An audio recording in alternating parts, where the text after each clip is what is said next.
گیا۔ حضور علیہ السلام نے ارشاد فرمایا المرء علی دین خلیلہ فلینظر من یخالل، ہر شخص اپنے دوست کے دین پہ ہوتا ہے تو اسے دوستی لگانے سے قبل دیکھ لینا چاہیے وہ کس سے دوستی لگا رہا ہے۔ اور ایک دوسری حدیث کے بابرکت کلمات ہیں التمس الجار قبل الدار والرفیق قبل الطریق، گھر خریدنے سے پہلے ہمسایہ دیکھ لو اور سفر کرنے سے پہلے ہم سفر دیکھ لو۔ بندہ جن لوگوں کی صحبت اور سنگت اختیار کرتا ہے تو ان کی صحبت کا رنگ بندے کے اوپر ضرور چڑھتا ہے۔ اس لیے آقا کریم علیہ السلام نے ارشاد فرمایا کہ تمہاری دوستی مسلمانوں کے علاوہ کسی اور سے نہیں ہونی چاہیے، اور تمہارا کھانا متقی کے علاوہ کوئی اور نہ کھائے۔ یعنی جب تم دعوت کرو تو اہل تقوی کو اپنی دعوت پہ بلاؤ تاکہ تمہارے گھر میں برکت بھی ہو اور تمہارا کھانا اس کا صحیح مصرف بھی ہو۔ آج میں اور آپ اپنے آپ کو دیکھ سکتے ہیں کہ ہم کہاں کھڑے ہیں۔ نماز میں روزانہ دعائے قنوت پڑھتے ہوئے ہم کہتے ہیں وَنَخْلَوْ وَنَتْرُكُ مَنْ يَفْجُرُكَ، اے اللہ جو تیرے حکموں کو توڑے گا، تیری نافرمانی کرے گا، ہم اس کو ترک کر دیں گے، اس سے کوئی تعلق نہیں رکھیں گے۔ لیکن جس طرح ہم نماز باقی ساری مسجد میں چھوڑ گئے تو اسی طرح ہم یہ بھی مسجد میں چھوڑ جاتے ہیں اور باہر نکل کے کبھی بھی ہم نے اپنے کہے ہوئے کا لحاظ اور پاس نہیں رکھا، جبکہ ہم یہ روزانہ ہر روز اپنی نماز وطروں کے اندر یہ دعا پڑھتے ہیں اور اپنے رب سے یہ عہد کرتے ہیں کہ جو تیرے نافرمان ہیں، تیرے حکموں کو توڑتے ہیں، ہمارا ان سے کوئی تعلق نہیں ہوگا۔ تو ایک روایت کے کلمات ہیں، فرمایا کہ اگر صدقہ دینے کے لیے کچھ نہ ہو فَلْيَلْعَنِ الْيَهُودِ، تو یہودیوں پر لعنت بھیجو، اللہ تمہیں صدقے کا ثواب عطا فرما دے گا۔ چونکہ یہود بدترین دشمن ہے اسلام کے، اور انہوں نے ہر دور میں اسلام اور اہل اسلام کے خلاف سازشوں کے جال بنے۔ کابل سے کندھار تک، قلعہ جنگی سے دشت لیلہ تک، تورا بورا سے تکریر تک، موصل سے بغداد تک، جاوا کے ساحل سے لے کر رباط کے کوچہ و بازار تک، القدس سے کشمیر تک، نیل سے کاشغر تک، پوری دنیا کے اوپر اہل اسلام کے اوپر ظلم کی جو سیارات پھیلی ہے، ذرا دیکھیے کہ اس کے اسباب کیا ہیں۔ یہود و ہنود کا اور یہود و نصارہ کا گٹھ جوڑ، اور انہوں نے مسلمانوں کے لیے عرصہ حیات تنگ کر دیا، اور اس وقت ہم جس حالت میں ہیں کسی سے مخفی نہیں۔ ہمارے ساتھ جو کچھ ہوا، جو کچھ ہو رہا ہے اور جو کچھ ہونے والا ہے، کھول کر آنکھیں میرے آئینہ گفتار میں، آنے والے دور کی دھندلی سے ایک تصویر دیکھ۔ جو کچھ ہوا اس کا پیش منظر اگر دیکھیں پس منظر کے حوالے سے تو وہ بڑا بھیانک اور خطرناک ہے۔ ہماری شاہ کاٹی گئی، اور جب سارا خون بہ گیا تو وہاں پٹرول بھرا گیا۔ جب پھیپھڑے پٹرول سے بھر گئے تو ان لاشوں کو آگ دی گئی، اور جب وہ اچھلتے تھے رگ سے بسمل کے تماشے کرتے تھے تو امریکی گنڈے کہہ لگاتے تھے۔ یہ کل کی کہانی ہے۔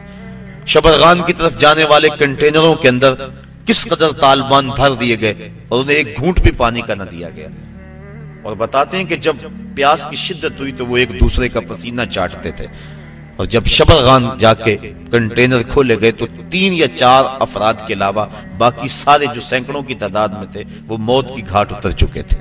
وہ تو ہمارے ساتھ یہ سلوک کریں اور ہم ان کے ساتھ دوستی کی پینگیں بڑھائیں، یہ قطعاً گنجائش نہیں ہے۔ اسلام نے واضح طور پہ ہمیں پیغام اور حکم دیا، اور قرآن کے الفاظ اور قرآن کے بابرکت حروف ہمیں نور دے رہے ہیں اور ہمیں زندگی گزارنے کا ڈھب دے رہے ہیں۔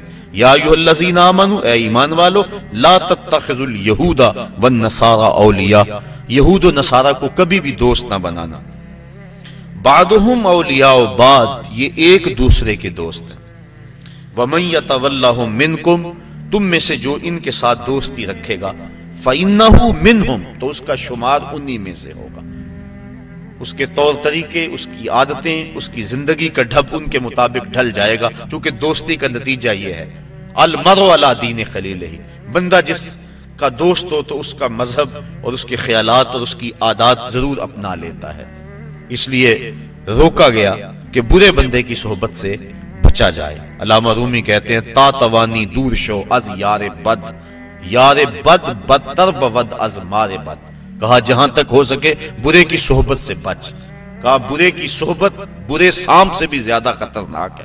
پھر فرمایا اگر سانپ لڑ جائے تو انسان کی موت واقع ہو جاتی ہے، زندگی کو خطرہ ہے، اور اگر برا یار لڑ جائے تو ایمان کو بھی خطرہ ہوتا ہے۔ اس لیے ان لوگوں کی صحبت سے دور رہنا اور نفور رہنا اس کی ہی ترغیب دی گئی ہے۔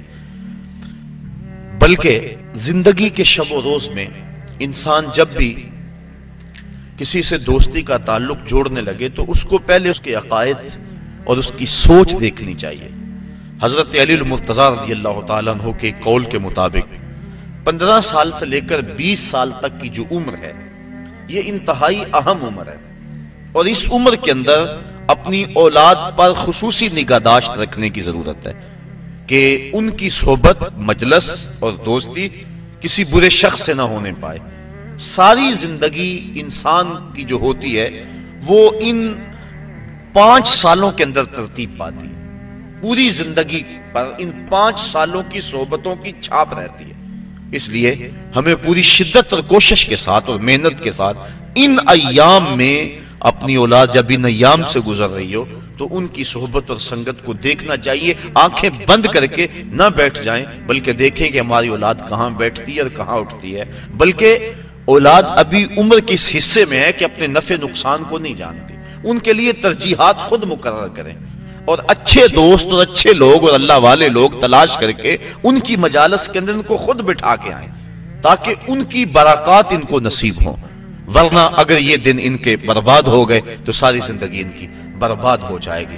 تو دوستی، تعلق اچھے لوگوں کے ساتھ ہی یقیناً فائدہ بخش ہوتا ہے۔ آقا کریم علیہ السلام نے اس کو ایک مثال سے سمجھایا، فرمایا اچھے بندے کی صحبت کی مثال خوشبو بیچنے والے کی طرح ہے۔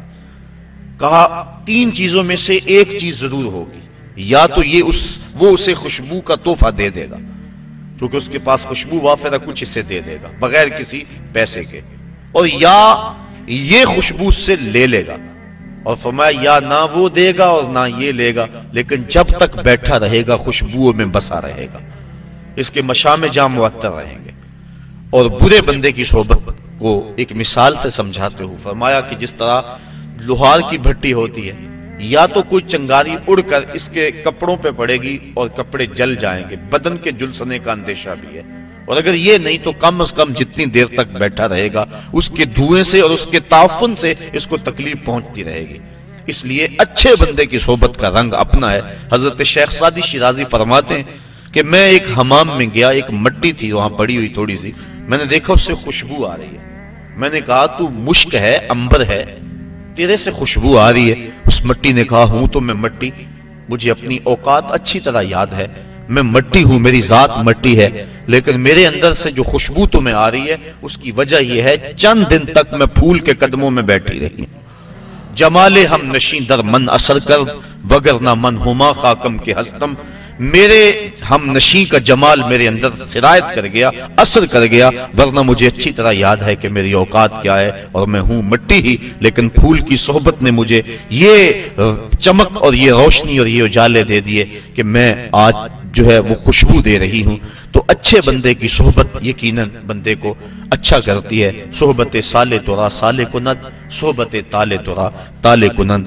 تو یہود و نصارہ کی صحبت یقیناً مسلمانوں کا سب کچھ لوٹ لے، اس لیے منع فرمایا خبردار ان کے قریب نہ بیٹھنا، ان سے دوستی نہ لگانا۔ ہاں ان سے کاروبار کرنا جائز ہے، لیکن ایک ایک لمحہ تمہارے ذہن میں یہ بات ہونی چاہیے کہ ہم ان کے دشمن ہیں اور یہ ہمارے دشمن ہیں۔ اگر یہ بات رہے گی تو ان کی صحبت بد کے اثرات ظاہر نہیں ہوں گے، لیکن اگر دوستی کا رنگ چڑھنے لگے گا ان ملاقاتوں کو تو نتیجتاً یہ ہے کہ دین ایمان سب کچھ برباد ہو جانے کا اندیشہ ہے۔ اس لیے منع فرما دیا کہ ان سے دوستی نہ لگانا، بے شک جس نے ان سے دوستی لگائی وہ انہی میں سے شمار ہوگا، بے شک اللہ تعالیٰ ظالم قوم کو ہدایت نہیں عطا کرتا۔ فَتَرَى الَّذِينَ فِي قُلُوبِهِم مَّرَضٌ يُسَارِعُونَ فِيهِمْ، وہ لوگ جن کے دلوں میں بیماری ہے، نفاق کی بیماری ہے، یسارعون فیہم، وہ ان کی دوستی میں سرعت کرتے ہیں، جلدی کرتے ہیں، بھاگ بھاگ کر ان سے تعلق جوڑنا چاہتے ہیں، ان کی کوشش ہوتی ہے کہ ہمارا ان سے دوستی کا رشتہ جڑ جائے۔ کون لوگ؟ جن کے دل میں نفاق کی بیماری موجود ہے۔ اب اگر ان سے کہا جائے کہ میاں ان سے دوستی کیوں لگا رہے تو ان کے دلائل ہوتے ہیں، یقولون، کہتے ہیں، نخشا ان تصیبنا دائرہ، ہم اس لیے ان سے دوستی لگا رہے ہیں کہ کسی آنے والی مصیبت سے بچ جائیں، ہمارے اوپر کوئی آزمائش نہ آ جائے، کوئی گردش نہ آ جائے۔ اگر ہم نے ان سے دوستی نہ لگائی تو ہمیں خطرہ ہے اپنی معیشت کا، ہمیں خطرہ ہے اپنے حالات کا، دنیا کی منڈی میں ہم تنہا رہ جائیں گے، ہمارا سماجی بائیکاٹ کر دیا جائے گا، ہم پتھر کے زمانے میں دھکیل دیے جائیں گے۔ اس طرح کے دلائل تراشتے ہیں اور کہتے ہیں کہ ہم اس لیے دوستی لگاتے ہیں نقشہ ہم ڈرے ان تصیبنا دائرہ کہ ہمیں کوئی گردش نہ آلے، فعسى الله ان ياتي بالفتح او امر من عنده فيصبحوا على ما اسروا في انفسهم نادمين۔ ان قریب اللہ تعالیٰ مومنوں کو فتح عطا فرما دے، ممکن ہے کہ اللہ مومنوں کو فتح عطا کر دے، او امر من عنده یا اپنی جناب سے کوئی اور چیز عطا کر دے، فَيُصْبِحُوا عَلَى مَا أَسَرُّوا فِي أَنفُسِهِمْ نَادِمِينَ۔ یہ دوستی گانٹنے والے اور اپنے دل کے اندر وہ چیزیں رکھنے والے یہ دیکھتے رہ جائیں گے اور شرمسار ہو جائیں گے، اور اللہ مومنوں کو سرخرو فرما دے گا۔ اور ایک وقت آنے والا ہے کہ جب اہل اسلام کو اللہ تعالیٰ ایسی کامیابی عطا فرمائے گا کہ دنیا کے خطے پر ایک بھی یہودی قائم نہیں رہے گا۔ حضرت عیسیٰ علیہ السلام تشریف لائیں گے، حضرت امام مہدی کے عساکر میدان میں آئیں گے، خنزیر کو قتل کیا جائے گا، صلیب کے نشان کو توڑا جائے گا، اور کتب حدیث میں موجود ہے اللہ تعالیٰ ایسی اعانت فرمائے گا اہل اسلام کی، اگر کسی جھاڑی کے پیچھے یا پتھر کی اوٹ میں کوئی یہودی چھپا ہوا، وہ پتھر مسلمان مجاہد کو آواز دے کے کہے گا ادھر آ، میرے پیچھے یہودی چھپا ہوا ہے۔ اور جب دنیا سے آخری یہودی قتل کر دیا جائے گا تو دنیا کا امن قائم ہو جائے گا، حتیٰ کہ سانپ انسانوں کے اندر پھریں گے لیکن ڈسیں گے نہیں، بھیڑیا اور بکری ایک گھاٹ پہ پانی پئیں گے لیکن بکری کو بھیڑیے سے خطرہ نہیں ہوگا۔ دنیا کے امن کی ضمانت ہے جب آخری یہودی قتل ہوگا۔ جب تک یہود موجود ہیں پوری دنیا کے اوپر امن قائم نہیں ہو سکتے۔ امن کی بربادی کا سبب مسلمان دہشت گرد قرار دیے جا رہے ہیں، لیکن حقیقت یہ نہیں ہے، مسلمان تو اپنی بقا کی جنگ لڑ رہے ہیں، مسلمان دہشت گرد نہیں ہوتا۔ یہ تو امن کا متوالا ہے، یہ تو امن کا درس دینے والا ہے۔ پوری دنیا کے اوپر جو فساد ہے وہ یہود کی وجہ سے ہے، اور جب یہودی ختم ہو جائیں گے خاص کم جہاں پاک، تو پوری دنیا کے اوپر امن کے سویرے طلوع ہونے لگیں گے۔ تو اللہ تعالیٰ جل شانہ مومنوں کو وہ دن ضرور دکھائے گا۔ وَيَقُولُ الَّذِينَ آمَنُوا أَهَؤُلَاءِ الَّذِينَ أَقْسَمُوا بِاللَّهِ جَهْدَ أَيْمَانِهِمْ، اور اہل ایمان یہ کہتے ہیں یہ ہیں وہ لوگ جنہوں نے اللہ کے نام کی قسمیں کھائی تھی، بڑی پکی قسمیں، إِنَّهُمْ لَمَعَكُمْ، یہ کہ ہم تمہارے ساتھ ہیں، جبکہ یہ تو ہمارے ساتھ نہیں ہے، یہ تو کچھ اور نکلے۔ یہ منافقین کا جب پردہ چاک کر دیا گیا تو مسلمانوں نے جو کہا یہ اس حالت کو بیان کیا جا رہا ہے، کیونکہ منافقین مسلمانوں کے اندر گھسے ہوئے تھے۔ آقا کریم علیہ السلام کی ستر پوشی کی عادت تھی، اور آقا کریم نہیں چاہتے تھے کہ ان کو رسوا کریں۔ اب انہوں نے سمجھا کہ شاید نبی کو پتہ ہی نہیں، یہ جانتا نہیں، ہم ان کے اندر رہتے اور نبی کو پتہ ہی نہیں، بلکہ انہوں نے باتیں کرنا شروع کر دی، یوں آسمانوں کی خبریں تو دیتے ہمارا تو پتہ ہی نہیں ہے۔ آقا کریم تو پردہ پوش تھے، انہوں نے تانا زنی علم پہ کر دی۔ آقا کریم ایک دن منبر پہ تشریف فرما ہوئے، فرمایا مجھے پتا چلا ہے کچھ لوگ میرے علم پہ اعتراض کرتے ہیں، فرمایا پوچھو، جو پوچھو گے بتاؤں گا۔ ایک شخص نے عرض کی من ابی یا رسول اللہ، آقا میرا باپ کون ہے؟ اب اس کے باپ کا تعارف تھا کہ فلاں باپ ہے، لیکن اس کا حقیقی باپ وہ نہیں تھا، باپ کوئی اور تھا۔ اس کے علم میں تھا، اس کو پتا تھا کہ حضور جو میرا ظاہر باپ ہے وہی بتائیں گے، لیکن آقا تو جانتے تھے۔ فرمایا ابو کا حذافہ، تیرا باپ وہ نہیں جو لوگ کہتے ہیں، تیرا باپ تو حذافہ ہے۔ ایک نے کہا میرا ٹھکانہ کیا ہے؟ قال انت فی النار، کہا تو جہنمی ہے۔ فبارک عمر رضی اللہ تعالیٰ عنہ، حضرت عمر فاروق اپنی پنڈلیاں بچھا کے اس طرح بیٹھے اور اپنے ہاتھ جوڑے، کہا رضیت باللہ ربا وبالاسلام دینا وبمحمد نبیا، حضور ہم اللہ کے رب ہونے پہ اور اسلام کے سچا دین ہونے پہ اور آپ کے نبی ہونے پہ راضی ہیں۔ یہ اعتراض ہم نے نہیں کیا، یہ کسی منافق نے بات کی ہے۔ تو بار بار حضرت عمر فاروق نے یہ عرض کی تو اللہ کے محبوب کا غصہ کافور ہوا، اور آقا کریم بار بار پوچھتے تھے، سلونی، پوچھتے کیوں نہیں، پوچھو، جو پوچھو گے میں بتاؤں گا۔ اللہ اکبر۔ تو اللہ کے محبوب کی نظر سے کوئی شے پوشیدہ نہیں ہے۔ حدیث میں آتا ہے، مشکات کے الفاظ ہیں، آقا کریم ایک دن تشریف لائے اور حضور کے دونوں ہاتھوں میں دو کتابیں تھیں۔ صحابہ کو کہا جانتے ہو یہ کتابیں کیا ہیں؟ صحابہ نے کہا اللہ و رسولہ عالم، اللہ اور اس کا رسول جانتا ہے۔ فما ھذا کتاب من عند اللہ، یہ کتاب جو میرے دائیں ہاتھ میں ہے یہ مجھے اللہ کی طرف سے عطا کی گئی ہے، اس میں جنتیوں کے نام ہیں، ان کے باپوں کے نام ہیں، ان کے قبیلوں کے نام ہیں۔ اور فرمایا یہ جو کتاب ہے میرے بائیں ہاتھ میں، یہ بھی مجھے اللہ کی طرف سے دی گئی ہے، اس میں جہنمیوں کے نام ہیں، ان کے باپوں کے نام ہیں، ان کے قبیلوں کے نام ہیں۔ تو نگاہ سے کوئی شے پوشیدہ نہیں ہے۔ نبی جس کو اللہ نے اتنا بڑا منصب دیا، بھلا اس کو بتلایا ہی نہیں ہے، یہ کیسے ہو سکتا ہے؟ حدیث میں آتا ہے، مسلم میں اور دیگر کتب میں، کتاب الملاحم میں روایت موجود ہے، اللہ کے محبوب علیہ السلام نے ایک دن فرمایا قرب قیامت میں جب دجال آئے گا نا تو میرے غلام اس دجال کے مقابلے میں نکلیں گے۔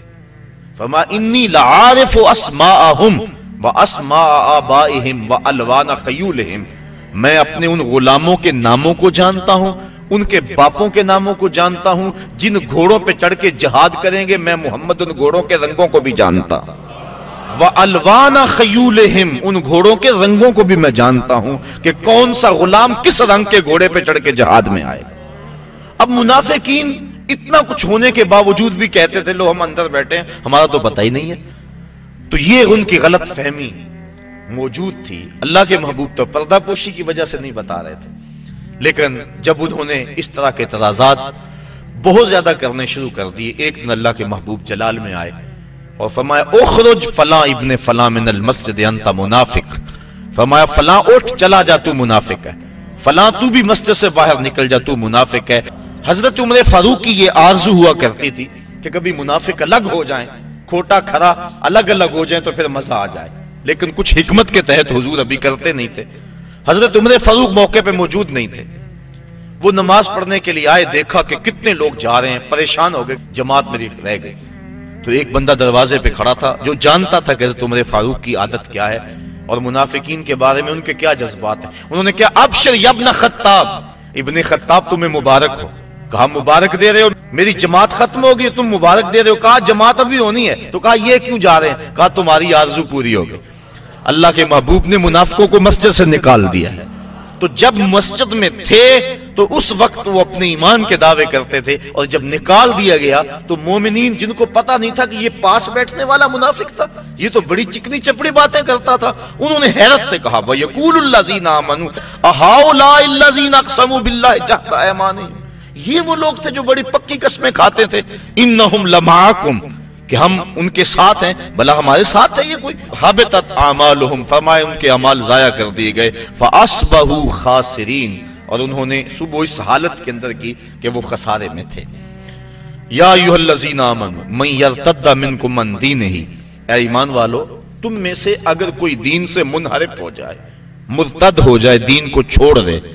یہود و نصارہ کی دوستی کے بعد اس بات کو بیان کیا، چونکہ برے لوگوں کی جب صحبت ہوگی تو اس کا رنگ ہوگا، تو کہیں ایسا نہ ہو کہ ان لوگوں کی دوستی کے نتیجے کے اندر تم ارتداد کی طرف چل پڑو، اور اگر تم ارتداد کی طرف چل پڑو تو کیا تمہارے رب کو پرواہ ہوگی؟ اب ارشاد فرمایا جا رہا ہے یا ایھا الذین آمنوا، اے ایمان والو، من یرتد منکم عن دینہ، تم میں سے اگر کوئی اپنے دین سے منحرف ہو جائے، فسوف یاتی اللہ بقوم، اللہ کو اس کی کوئی پرواہ نہیں ہے کہ اگر کوئی مرتد ہوتا ہے، بلکہ فسوف ان قریب یاتی اللہ بقوم، اللہ ایسی قوم لائے گا یحبہم ویحبونہ، جس قوم سے اللہ پیار کرتا ہے اور اللہ سے وہ قوم پیار کرتی ہے، ایسی قوم تمہارے جگہ لے آئے گا جو اللہ سے پیار کرنے والی ہے۔ قل ان کنتم تحبون اللہ فاتبعونی یحببکم اللہ، ارشاد فرمایا گیا اگر تم اللہ سے پیار کرتے ہو، اب محبوب کہہ دو کہ میری اتباع کرو، جب میری اتباع کرو گے تو اللہ تم سے پیار کرے گا۔ وہاں یہ ہے بندے کا پیار مقدم اور مالک کا پیار بندے کے ساتھ، اس کو مؤخر بیان کیا گیا، لیکن یہاں فرمایا گیا کہ ایسی قوم لائے گا کہ جس سے اللہ پیار کرتا ہے، جب اللہ پیار کرتا ہے تو وہ قوم بھی پیار کرتی، یعنی اللہ کے پیار کو مقدم رکھا گیا۔ اور حقیقت بھی یہ ہے عشق اول در دل معشوق پیدا می شود، محبت پہلے محبوب کے دل میں پیدا ہوتی ہے، جب اللہ پیار کرتا ہے تو بندے پیار کرتے ہیں۔ حضرت حسن بصری رضی اللہ تعالیٰ عنہ فرمانے لگے جلدی جلدی مصلی بچھاؤ، میرا رب مجھے یاد کر رہا ہے تو میں بھی چاہتا ہوں کہ میں اسے یاد کروں۔ تو کہا مریدین نے حضرت آپ کو کیسے پتا ہے کہ آپ کا رب آپ کو یاد کر رہا ہے؟ کہا میرے دل میں اس کی یاد آ رہی ہے، تو وہ یاد کر رہا ہے تو مجھے یاد آ رہی ہے۔ تو پہلے وہ پیار کرتا ہے تو پھر بندہ پیار کرتا ہے، اگر وہ پیار کرے تو پھر یقیناً بندے کے دل میں اس کے لیے محبتوں کے جذبات موجزن ہوتے ہیں۔ حضرت داتا گنج بخش علی حجویری کشف المعجوب میں لکھتے ہیں کہ یہ جو روایت ہے کہ جس نے توبہ کی اس کو اللہ نے بخش دیا، کہا یہ بھی ٹھیک، لیکن بعض صوفیہ فرماتے ہیں کہ یہ بھی ٹھیک کہ جس نے توبہ کی اسے بخش دیا گیا۔ صوفیہ فرماتے ہیں اصل بات یہ بھی ہے کہ جس کو بخشنا تھا اللہ نے اسے توبہ کا راستہ دکھا دیا۔ ایک یہ جس نے توبہ کی اسے بخش دیا گیا، اور دوسرا یہ ہے جس کو بخشنا تھا اس کو توبہ کا دروازہ دکھا دیا۔ اس لیے اللہ جس سے محبت کرتا ہے تو وہ اللہ سے پیار کرتا ہے۔ تو یہ توفیق مل جانا کہ بندہ جو ہے وہ اللہ کی یاد میں بیٹھے، تو سمجھو کہ ہمارا رب ہمارے اس بیٹھنے کو قبول کر رہا ہے۔ وہ کیا کسی نے کہا نا میری توفیق بھی تیرے قدم کا صدقہ، یہ قدم اٹھتے نہیں اٹھائے جاتے۔ تو اللہ اگر اپنی یاد کی کسی کو توفیق دے دے تو یقیناً یہ اس کی کرم نوازی۔ آگے فرمایا اذلۃ علی المؤمنین عزۃ علی الکافرین، ان کی ایک نشانی تو یہ ہے کہ اللہ ان سے پیار کرتا ہے اور وہ اللہ سے پیار کرتے ہیں۔ دوسری نشانی اذلۃ علی المؤمنین عزۃ علی الکافرین، وہ مومنوں پر نرم ہیں اور کافروں پہ سخت ہیں۔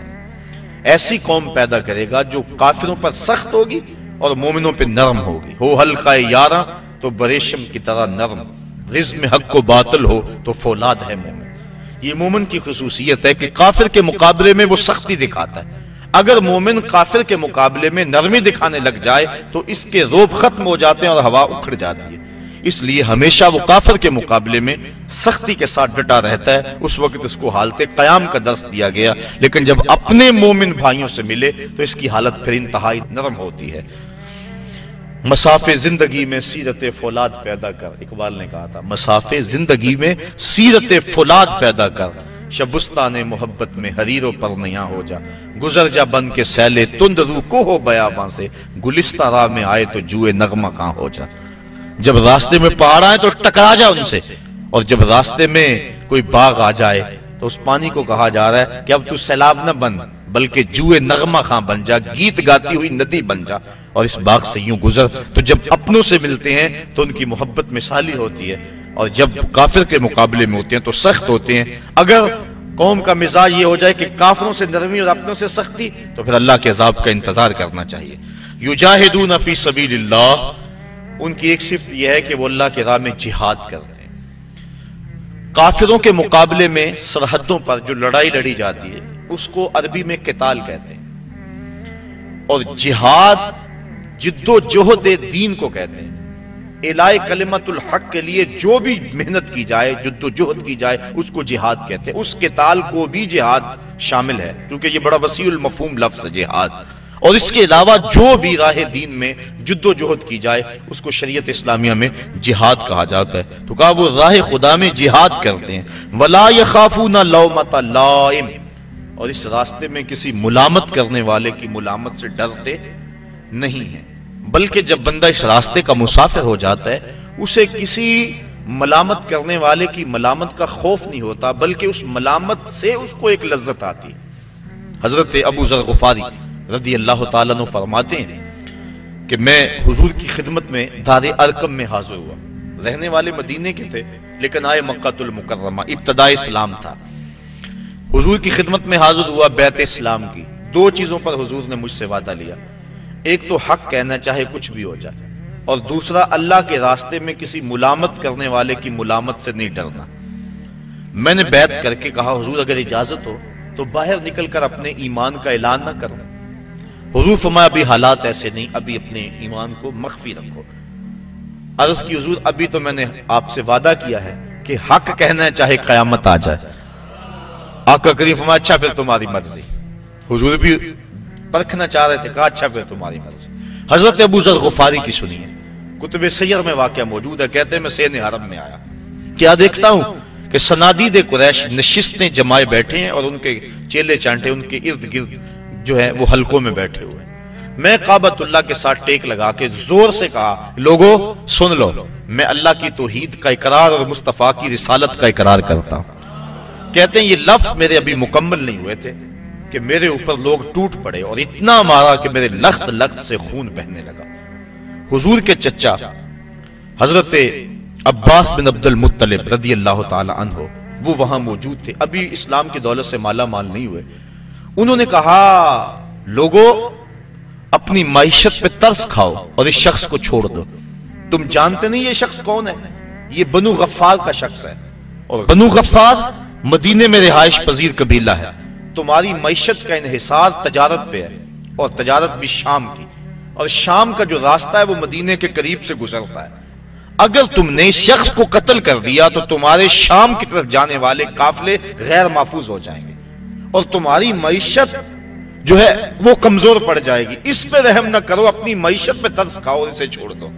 لوگوں کے ذہن میں یہ دلیل سمجھ میں آئی، لوگوں کے نے قبول کیا اور کہتے ہیں مجھے چھوڑ دیا۔ اب سنیے لفظ حضرت ابو ذر غفاری کی، کہتے ہیں میں نے آب زمزم سے زخموں کو دھویا، ایک چادر لی، سینے حرم میں لیٹ گیا رات گزارنے کے لیے، لیکن ساری رات گزر گئی، مجھے نیند نہ آئی۔ کیوں نیند نہ آئی؟ کہ زخم زیادہ تھے، درد ہو رہا تھا، یقیناً یہ بات بھی ہوگی، لیکن حضرت ابو ذر غفاری کے نیند نہ آنے کا سبب خود بیان کرتے ہیں۔ کہا مار کھانے میں اتنا مزہ آیا تھا کہ میرا جی چاہتا تھا دوبارہ دن چڑھے، وہ پھر آئے اور پھر میں اعلان کروں، اور جو حال میرے ساتھ کل ہوا تھا دوبارہ پھر ہو۔ وہ مزہ دیا تڑپ نے میری آرزو ہے یا رب، میرے دونوں پہلوؤں میں دل بے قرار ہوتا۔ ایک پہلو میں دل ہے تو اتنا لطف آ رہا ہے، اگر دونوں پہلوؤں میں دل ہوتا تو کیا کیفیت ہوتی۔ کہا ساری رات انتظار میں گزر گئی اور جی چاہتا تھا کہ دوبارہ دن چڑھے اور پھر اپنی مسجدوں پہ آئیں اور پھر میں توحید کا غلغلہ بلند کروں اور پھر وہ میرے اوپر ٹوٹ پڑے، یہ زخم دوبارہ آئیں اور اس تکلیف سے جو لذت مجھے کل ملی تھی پھر دوبارہ ملے۔ کہا پھر جب صبح ہوئی اور وہ آ کے بیٹھ گئے، میں نے دوبارہ کھڑے ہو کے وہی اعلان کیا اور میرے اوپر ٹوٹ پڑے، پھر مزاحم ہوئے حضور کے چچا، اور اگلے دن پھر رات میری بڑی مشکل گزری اور میں یہ انتظار کرتا رہا دن چڑھے تو پھر توحید کا اعلان کروں۔ تو وہ اللہ والے جو لوگ ہیں، اگر ان کو اس راستے میں کوئی تکلیف پہنچتی ہے یا کوئی ملامت کرتا ہے تو جب وہ جم جاتے ہیں دین پہ اور روح دین ان کو نصیب ہو جاتی ہے تو اس ملامت سے ڈرتے نہیں ہیں، بلکہ اس ملامت کرنے والے کی ملامت کی پرواہ کیے بغیر اپنے سفر کو جاری رکھتے ہیں۔ مار کھانے کے باوجود، تکلیفیں اٹھانے کے باوجود، ملامتیں سہنے کے باوجود حق پہ جمع رہنا اور یہ دولتیں مل جانا، یہ کیا انسان کے بس کا روگ ہے؟ کہا نہیں، ذالک فضل اللہ یؤتیہ من یشاء، یہ اللہ کا فضل ہے جسے چاہے عطا فرما دے، جسے چاہے کرم نوازی فرما دے۔ واللہ واسع علیم، اللہ تعالیٰ وسعت والا اور علم والا ہے۔ اب انسان کو منع کر دیا یہود و نصارہ سے دوستی نہیں کرنی، جو اللہ کے دشمن ان سے دوستی نہیں کرنی، آگے منع کر دیا کہ اہل کتاب سے بھی دوستی نہیں رکھنی، کفار سے بھی دوستی نہیں رکھنی۔ انسان تو معاشرتی حیوان ہے، کسی سے دوستی ہوگی تو زندگی گزرے گی۔ جب دوستی ان سب کی دوستی سے ممانعت کر دی گئی تو پھر یاری کس سے لگائے، دوستی کس سے لگائے؟ ویسے تو بندہ جی نہیں سکتا، اکیلا تو رہ نہیں سکتا۔ کہا آؤ بتائیں کس سے دوستی لگانی ہے۔ انما ولیکم اللہ ورسولہ، بے شک تمہارا دوست اللہ اور اس کا رسول ہے، آؤ ان سے دوستی کا ناتا جوڑ لو۔ دنیا داروں سے دوستی لگاؤ گے، بعد میں بے وفائی کا زخم اپنے سینے پہ لے کر روتے رہو گے کہ ہم جن کے لیے مرے تھے وہ وضو کرتے رہے اور جنازہ بھی نہ پڑا، پھر کیا کچھ کہتے پھرو گے۔ آؤ ان سے دوستی لگاؤ جو دنیا پر بھی اور آخرت پر بھی وفا کی ریت کو نبھاتے ہیں۔ انما ولیکم اللہ، بے شک تمہارا دوست اللہ ہے، ورسولہ، اور اس کا رسول ہے، والذین آمنوا الذین یقیمون الصلاۃ، اور وہ اہل ایمان ہیں جو نماز پڑھتے ہیں، نماز قائم کرتے ہیں، ویؤتون الزکوٰۃ، اور زکوٰۃ ادا کرتے ہیں، وہم راکعون، اور ان کے دل اللہ کے حضور جھکے ہوئے ہیں۔ وہ ہیں تمہارے دوست اور ان سے دوستی تمہیں نفع دے گی۔ ومن یتول اللہ ورسولہ، اور جو اللہ اور اس کے رسول سے دوستی لگائے، والذین آمنوا، اور اہل ایمان سے دوستی لگائے، فإن حزب اللہ هم الغالبون، بے شک اللہ کا گروہ ہی غالب ہے اور غلبہ اسی کے پاس ہے اور وہی غلبہ دینے والا ہے۔ تو اہل اسلام کو ان کو راہ عمل دی گئی اور بتایا گیا تم نے کس سمت پہ چلنا ہے، کہیں غلط فہمی میں اپنا سب کچھ برباد نہ کر بیٹھیں۔ اسلام نے ان کو راہ عمل دے دیا کہ غلبہ تو اسلام کے پاس ہی ہے اور حق ہی غالب رہتا ہے، باطل چند دنوں کے لیے پنپتا ضرور ہے لیکن جو ہے وہ حقیقی طور پہ فتح حق کو ہوا کرتی ہے۔ اس لیے اس وقت پوری دنیا کے جو حالات ہیں وہ کس سے مخفی ہیں اور کون نہیں جانتا۔ اس وقت ہمیں آنکھیں کھول کے زندگی گزارنے کی ضرورت ہے اور اپنے دین کو سمجھنے کی ضرورت ہے، ہمیں قرآن مجید کے احکامات کو سمجھنے کی ضرورت ہے اور دیکھنے کی ضرورت ہے کہ ہم کس طرح اپنی زندگی کے شب و روز گزاریں جس سے ہمارا رب ہم پہ راضی ہو جائے، ورنہ ایسا نہ ہو کہ زندگی برباد کر کے بیٹھ جائیں۔ 4 دن کی زندگی ہے، اس کو شریعت اور مصطفیٰ کریم علیہ السلام کے جو طریقے ہیں ان کے مطابق گزارنے کی کوشش کریں۔ کار ما آخر شدو آخر زما کار نشد، مشت خاک ما غبارے کوچہ یار نشد، و آخر دعوانا ان الحمدللہ رب العالمین۔